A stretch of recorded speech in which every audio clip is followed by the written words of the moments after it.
Hey y'all, it's Linda again, and around here at my quirky quarter acre we're actually thinking about a second summer crop and some fall planting. It's August 2nd and the summer seems to have flown by, but at the same time it still seems like so much is ahead. We have a little over 90 days left in our presumed growing season. We have generally until around November 1st for our first frost, and so I'm going to try and take out what's underperforming or dying and get some things going either for a second crop that has a short maturity season, like 50-60 days. I should be able to harvest things for a while and get things ready for the fall planting. So I'll show you what I've done. And today I have a different garden helper. This is Larry. Larry's a vagabond. He came to us in December. Just turned up one day and I fed him and the rest is history. Right, Larry? This was my cucumber trellis. The cucumbers were dying back. They had powdery mildew set in. They stopped producing. I found one teeny tiny one on there over the course of about 3 or 4 days, so pulled them out. And on the 31st of July, which was 2 days ago, I planted some French breakfast radishes on the left. I know radishes don't need a trellis, but I just wanted a little patch because what I want to do is kind of plant radishes in various places and see how they do. They're not doing as well as I thought they would in the raised bed. I don't know, maybe the compost is too rich or it's just been too hot or something, but I have a few up there and I'm going to plant a few more up there, but I also wanted to plant some down here just to see how they do, and I may plant some actually over in the tomato spots once the tomato plants are out of there, just to see if they grow better on the shadier part or over here in the direct sun. So on the other side here I planted some of the yard-long asparagus beans for 2 reasons. One is I really like these beans and they produce super well, so I want to see if I can get another crop in before the end of the year, and since the trellis is already there they can go up no problem. Now the other beans are behind there and they're actually still producing really well, but I'm leaving quite a few of those to save for seeds. Now the seeds that I have already saved are the ones that I planted. The seeds that I had already saved I planted over here on this side, and this morning, only 2 days after I planted them, I'm seeing a couple of beans already sprouting, which is pretty great. Now they were not fresh beans. I did let them dry out before I planted them, but it's good to know that they don't need a cold season. I won't have to store them over the winter any special way or anything like that. They just are popping right back out. So yay, I'm really happy, and we'll see how they produce because I really want to keep these beans going. And there were so few in that seed packet that I was determined to save as many as I can while still having some to eat. So I have quite a few seeds saved. I thought maybe my dad might want some too, or maybe my neighbor, so I'm saving a little extra just in case, and I'm going to enjoy them. They're going to grow well, it looks like. I'm also seeing, believe it or not, some radish sprouts already, which is pretty amazing. I mean, 2 days, come on. We have had in the last 48 hours about 2¼ inches of rain, so that probably helped. And it's been cooler, so that's been really nice for some of these plants. I did have one sugar baby get ripe. I had another one where the tendril dried up and was brown. This tendril right in here, all the guides said when it turns brown it's time to pick it. Well, it wasn't time to pick it. That thing was only half ripe, so I got maybe 3 bites out of it. I am saving seeds out of this too, though, just in case I want to grow them again next year. The jury's still kind of out on them. They're producing alright. I think there's about 6 melons in there, but I may want space for something else next year.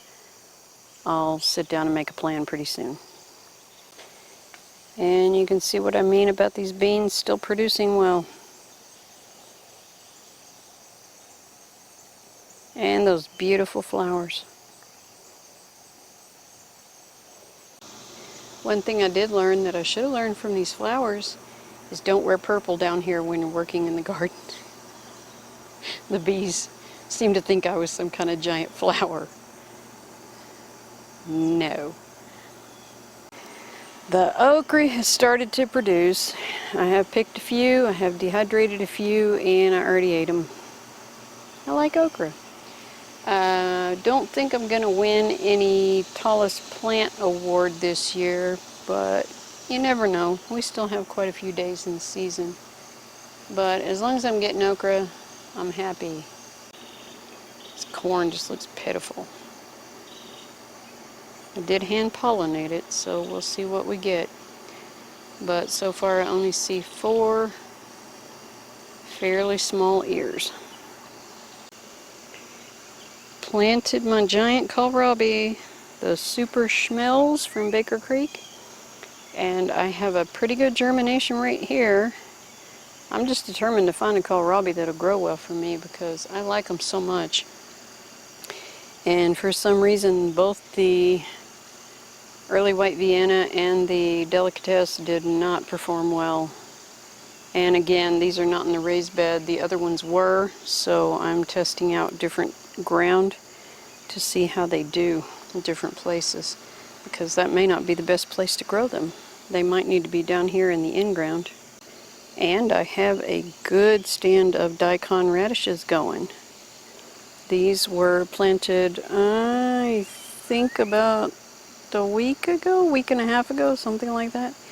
And they have come up really well. I do have a couple of bald spots there, but for the most part they germinated at a good rate.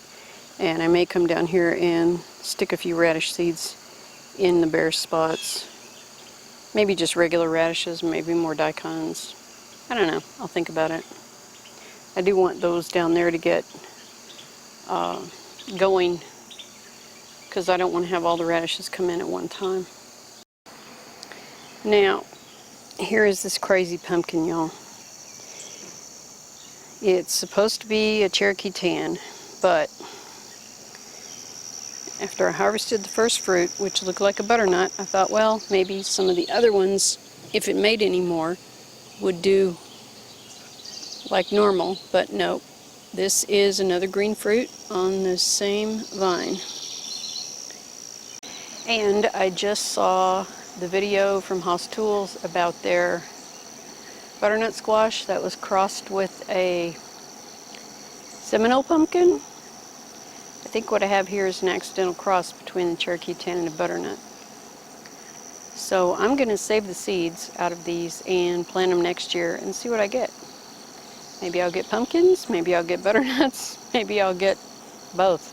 I don't know, because I've been reading this book about breeding your own vegetable varieties, and she's talking about the genetics and how sometimes recessive genes can come out in the next generation after a hybrid, so why not? The year of discovery will continue into 2021. The carrots are doing well. I actually pulled one this morning. It was a little bigger than my thumb. Very tasty, very crunchy, very good.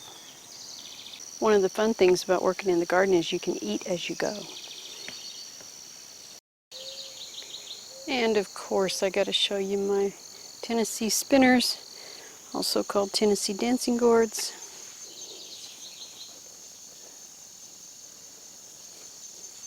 They're just so stinking cute. There are several on this vine, and you can see that the gourds and the pumpkins have pretty much taken over back here.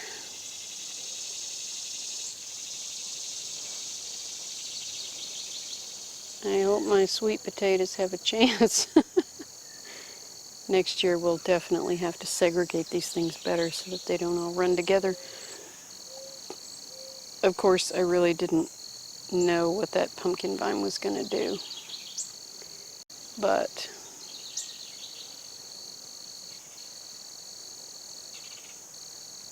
that's what that pumpkin vine did. It is all the way up there to the raised bed.